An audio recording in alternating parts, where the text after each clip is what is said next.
Another calendar year is drawing to a close. The new year energy always seems to bring an obligation for a fresh start, but starting new when you're grieving can bring an overwhelming sense of both relief and repulsion. Today I'll explore how not to fall into New Year's resolution falsehoods. I'm Jo McRogers, and this channel is for grief education, inspiration, and commitment to do grief differently. So if you have been trying to just tough out your grief, then you are here in the right spot. If your New Year's resolution is to be less sad, then I really want you to pay attention. And while that's a noble wish, the New Year's resolution of being less sad is an impossible wish. You cannot quit grieving like you might quit junk food or social media or alcohol or the toxic job that you feel trapped in. New Year's is different for those of us who are grieving. The world is celebrating and embracing the year ahead, and yet grief is largely a rear-facing, reflective place to be. So there's a certain bitterness that comes with the passing of time. A new calendar year emphasizes two things. Number one, the time that you have been without them. And number two, a new year that they won't be a part of. It throws a spotlight in the before and after dates of their death and the before and after dates of our lives.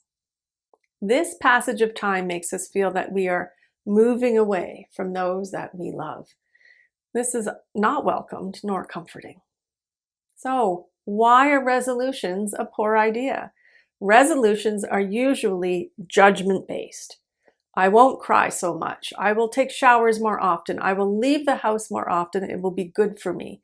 I will see friends so that they don't worry about me. I will find a hobby to keep me busy.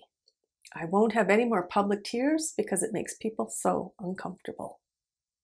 Let me know in the comments if any of this sounds familiar for you. So first, I want to share what I see professionally every day. I see people who move from, I don't know how to do this and I will never feel better, into a very different mindset of, I will always miss them and I can still have a full loving life. You know those signs that they sell in the home decor stores that say, live, laugh, love? I'm so tempted that I want to start a production line that says, live, love, grief. Because that is where your power lies, in finding a way to challenge your relationship with your grief, that living and loving can go hand in hand with grieving. I want to remind you that you are enough to be with your grief. I see it all the time in therapy sessions, in the community that I lead, and in those who complete my course. I see bravery, steadfastness, a hunger to learn, and I watch people find strengths and develop skills that they didn't know they could to meet their grief. My advice is don't set New Year's resolutions. Instead, look for dissolutions and then solutions. Please don't try to fix your grief without including the question, how do I want to feel? This question is so much more important than what should I do? I believe that if you can determine how you want to feel, then you have dozens of options of actions to bring you that feeling. Now, I know this may sound slightly ridiculous. Of course, you want your grief to hurt less. You want the loneliness to change. You want normal back. You want to be medication free. You want to not feel. And most often hear, I just want to feel their arms around me in a sweet hug. So when we are talking about grief and the new year, what feelings do you want the new year to bring you? My personal and professional experiences tell me that what we most want back is a sense of power, control, and influence over our lives. So first, we need dissolutions. What false beliefs that grief has told you do you need to dissolve? Imagine dissolving, not living a life through a filter of fear. Imagine to not live through a hypervigilance of safety, anxiety, and depressive thoughts. To not feel like you don't want to be here because they aren't here. Imagine dissolving to not live only through a sense of despair for the future. Let's normalize this. Share in the comments what filter grief has brought to your life that you wish to dissolve. And second, once we make room by letting go of the false grief beliefs, we then need to claim our solutions. How do you wish to feel?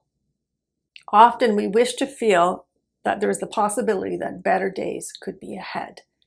We wish to rediscover even small moments or glimmers of joy and wonder and curiosity and connection with those present and those who have passed. We wish to feel that our future holds more than what we are feeling right now. We wish to still feel connected and loved. Can you relate to these thoughts? Again, please use the comments to inspire us all. What do you wish to feel in the new? You don't need or won't benefit from judgy resolutions. You need to challenge the fear-based lies that grief tells you. What do you want to dissolve? And then what feeling-based solutions do you need? So please, when you finish this video, put pen to paper and answer these two critical questions.